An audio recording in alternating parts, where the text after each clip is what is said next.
আসসালামু আলাইকুম গাইজ। গ্লাসের আবিষ্কারের সঠিক সময় এবং স্থান নির্ধারণ করা কঠিন হলেও এটি ধারণা করা হয় যে গ্লাস প্রথম আবিষ্কৃত হয় প্রাচীন মেসোপটেমিয়া এবং মিশরে খ্রিস্টপূর্ব প্রায় 3500 সালের দিকে। মেসোপটেমিয়ার অধিবাসীরা প্রথমে আগুনে তাপ দেওয়া বালু এবং চুনাপাথর থেকে কাচের মতো পদার্থ তৈরি করেছিল।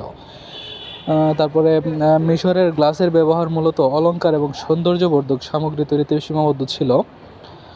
দেন খ্রিস্টপূর্ব 1500 সালের দিকে মিশরীয়রা রঙিন গ্লাস দিয়ে পাত্র তৈরি করা শুরু করে।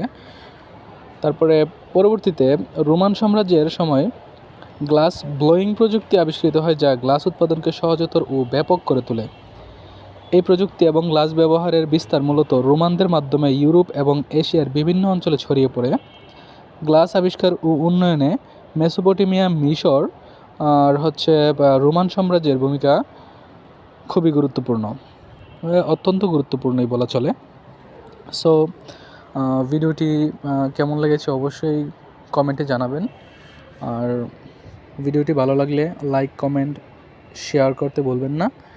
আর যদি ফেসবুক পেজ থেকে ভিডিওটি দেখে থাকেন তাহলে পেজটি ফলো দিয়ে দিবেন। আর যদি ইউটিউব চ্যানেল থেকে দেখে থাকেন তাহলে চ্যানেলটি সাবস্ক্রাইব করে দিবেন।